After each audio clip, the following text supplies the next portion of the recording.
ساری کوششیں جو ہیں، جن کی ساری کوششیں گم ہو گئیں دنیا کی، وَهُمْ يَحْسَبُونَ أَنَّهُمْ يُحْسِنُونَ صُنْعًا، اور وہ یہ خیال کرتے ہیں کہ ہم کوئی اچھا کام کر رہے ہیں۔ بہرحال یہ ایک تصور جو ہے تباہ کن ہے۔ آج کا مسلمان دنیا ہی کے لیے زندگی گزار رہا ہے، اس کی نظر میں اصل کامیابی دنیا کی کامیابی ہے۔ یہ تصور عارضی ہے، وقتی ہے، تباہ کن ہے، یہ بات نوٹ کر لیں۔ اللہ تعالیٰ نے ہمیں آخرت کی کامیابی کی کوشش کے لیے دنیا میں بھجوایا ہے، اور ہمیں آخرت کے لیے زندگی گزارنی ہے، یعنی ہم نے آخرت کے لیے کوشش کرنی ہے، آخرت میں کامیابی کے لیے کوشش کرنی ہے، اور آخرت ہمارا مد نظر ہونا چاہیے ہر کام میں۔ ہمارے سارے کاموں کی بنیاد یا وجہ جو ہے وہ آخرت کی کامیابی ہونی چاہیے، نہ کہ دنیا کی کامیابی۔ اعوذ باللہ من الشیطان الرجیم، بسم اللہ الرحمن الرحیم۔ اللہم صلی علی سیدنا محمد معدن الجود والکرم وآلہ وسلم۔ سامعین و ناظرین اکرام، السلام علیکم ورحمۃ اللہ وبرکاتہ۔ آج کا ہمارا موضوع کہ کیا اصل کامیابی دنیا ہی کی ہے؟ دیکھیں یہ بات یعنی غلط ہے کہ اصل کامیابی دنیا کی ہے، ایسی بات نہیں ہے۔ دنیا تو ایک امتحان ہے، اور اس کا نتیجہ یعنی جو فائنل نتیجہ ہے اس کا آخرت میں نکلے گا، لیکن بات یہ ہے کہ دنیا کی زندگی تو ایک امتحان ہے۔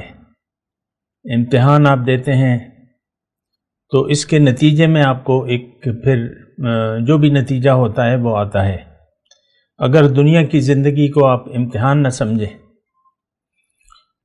تو پھر اس کا کوئی نتیجہ نہیں نکلے، یعنی کوئی اچھا نتیجہ نہیں نکلے گا۔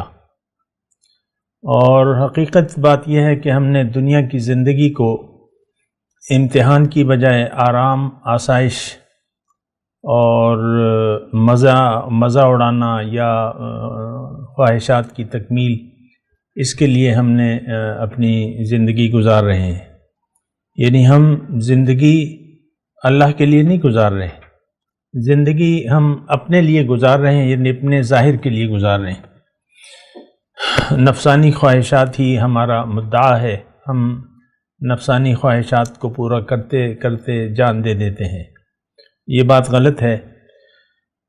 دنیا ایک محنت کی جگہ ہے، دنیا کام کی جگہ ہے، دنیا آرام کی جگہ نہیں ہے، آسائش کی جگہ نہیں ہے، اور دنیا مزوں کی جگہ نہیں ہے۔ مزوں کی جگہ جو ہے وہ آخرت میں ہے۔ جو یقین رکھنے والے لوگ ہیں ان کے لیے آخرت میں آرام ہوگا اور مزے ہوں گے۔ دنیا میں اگر آپ مزوں کے لیے زندگی گزار رہے ہیں تو یہ تصور نہایت غلط ہے اور تباہ کن ہے۔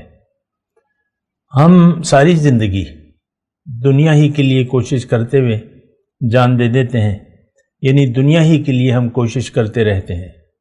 ہماری تمام کوششوں کی جڑ جو ہے وہ دنیا کی زندگی ہے۔ اللہ تعالیٰ نے قرآن میں فرمایا کہ قُلْ هَلْ نُنَبِّئُكُمْ بِالْأَخْسَرِينَ أَعْمَالًا، کیا میں تمہیں نہ بتاؤں کہ سب سے زیادہ نقصان میں کون لوگ ہیں؟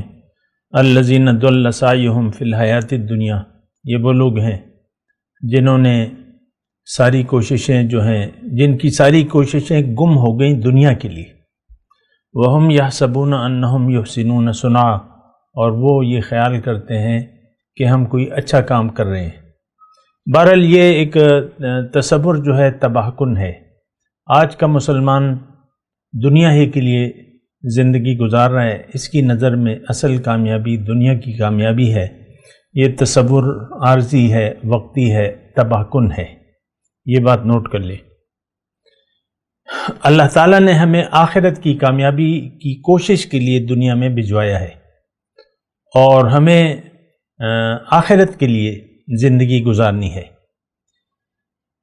یعنی ہم نے آخرت کے لیے کوشش کرنی ہے، آخرت میں کامیابی کے لیے کوشش کرنی ہے، اور آخرت ہمارا مد نظر ہونا چاہیے ہر کام میں۔ ہمارے سارے کاموں کی بنیاد یا وجہ جو ہے وہ آخرت کی کامیابی ہونی چاہیے، نہ کہ دنیا کی کامیابی۔ بظاہر دیکھیں دنیا میں آپ ایک زندگی گزارنے کا ایک کام کرتے ہیں، یعنی آخرت اگر آپ کا مد نظر ہو تو ہو سکتا ہے دنیا میں آپ کو قربانی دینے پڑے مال کی یا جان کی، تو یہ قربانی جو ہے یہ اصل قربانی ہے، اور پھر یہ آپ کے کام آئے گی، مال کی قربانی، جان کی قربانی۔ اور یہی اللہ تعالیٰ نے فرمایا ہے قرآن پاک میں، ایک آیت ہے کہ هل ادلکم علی تجارت تنجیکم من عذاب علیم۔ اللہ تعالیٰ نے قرآن میں ہم سے پوچھا ہے کہ کیا میں تمہیں نہ بتاؤں، هل ادلکم، کیا میں تمہیں نہ بتاؤں ایک ایسی تجارت جو تمہیں دردناک عذاب سے نجات دے دے۔ تو تؤمنون باللہ ورسولہ، پھر خود ہی اللہ تعالیٰ جواب دیتا ہے کہ وہ تجارت یہ ہے کہ تم یقین کر لو اللہ پہ اور اللہ کے رسول پہ، ایمان لے آؤ اللہ پہ اور اللہ کے رسول پہ، یعنی اللہ کو منزل بنا لو اور رسول کے طریقے پر چل نکلو۔